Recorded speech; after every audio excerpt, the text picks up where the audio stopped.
As Hurricane Irma hit Florida, the state's Republican governor, Rick Scott, led from the front. "The most important thing is to pray for us," he said. "I don't see prayer as a last resort. It should always be a first resort." No politician in Britain, not even Jacob Rees-Mogg, would dream of saying such a thing in such circumstances. But Scott, whose parents introduced him to Jesus Christ, uses taxpayers' dollars to fund an annual faith symposium, in defiance of the U.S. Constitution. Scott does not deny the existence of human-influenced global warming, pleading that he's not a scientist. He just refuses to mention it and discourages state employees from doing so. Presumably Floridians were supposed to implore the Almighty to suspend the laws of physics. Scott has done little else to protect Florida against rising sea levels.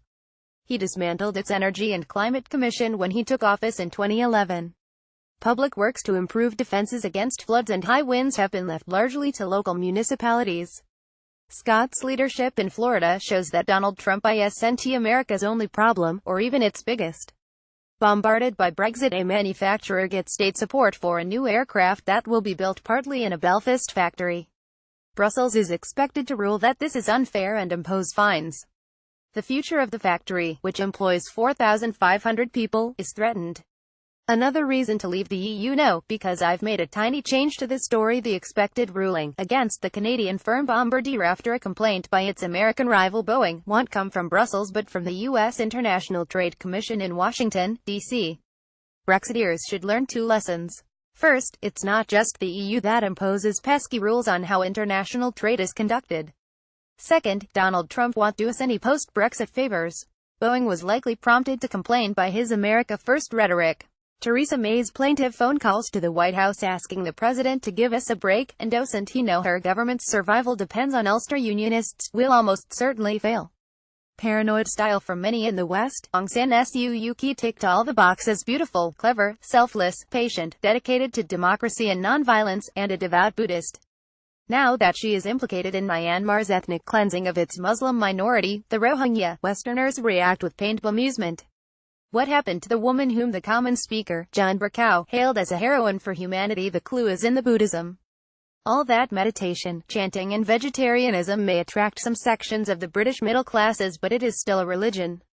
Every religion believes that adherents of other faiths are in grievous error and that life on earth is a transient thing, subservient to some larger purpose. And, yes, Marxism meets those criteria, too. Religions also incline to paranoia. They see rival faiths, equally convinced that theirs is the one true way, as existential threats. It is often claimed that Islam is a uniquely violent religion. But Sri Lanka's Buddhists brutally suppressed the island's largely Hindu minority, the Tamils. Like Myanmar, the Buddhist island persecutes its Muslim minority. Many Buddhists backed the Japanese military imperialism that led to the Second World War. Tibetan Buddhists, whose leader, the Dalai Lama, has become a cult figure in the West, dance in celebration of the murder of a 9th-century emperor. All religions are prone to supporting violence when confronted by assertive rivals. Desmond's heirs. The middle classes used to moan about the servant problem, but my worry just now is the boss problem. If you're a newspaper journalist, you can't get decent owners these days. The press barons of the past, Lord Beaverbrook at the Express, Lord Rothermere at the Mail, Lord Camrose and later Conrad Black at the Telegraph, were greedy both for profits and political influence. Yet at least they were engaged with journalism and, in their peculiar ways, cared about its quality. Today, only the 86-year-old Rupert Murdoch and the Rothermere who still owns the Mail care a fig about their paper's contents. The Express titles, it is reported, will soon be sold by Richard Desmond to Trinity Mirror.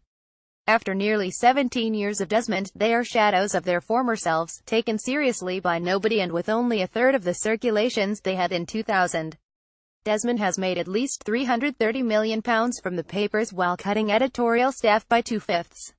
However, few Express hacks will welcome Trinity Mirror, a publishing corporation that owns 240 thinly staffed regional papers, some free, others bought mainly by elderly folk who have forgotten to cancel their deliveries, as well as the National Mirror papers.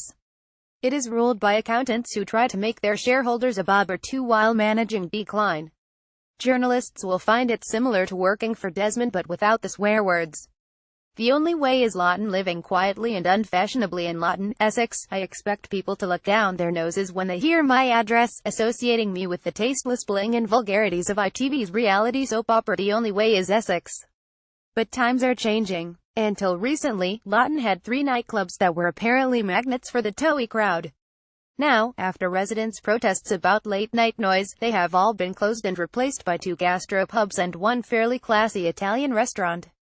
Moreover, The Guardian recently devoted a whole page to a sympathetic interview with Gemma Collins, a Towie star. With this seal of approval from a liberal, middle-class paper, stuffed with Oxbridge graduates, the series is surely doomed.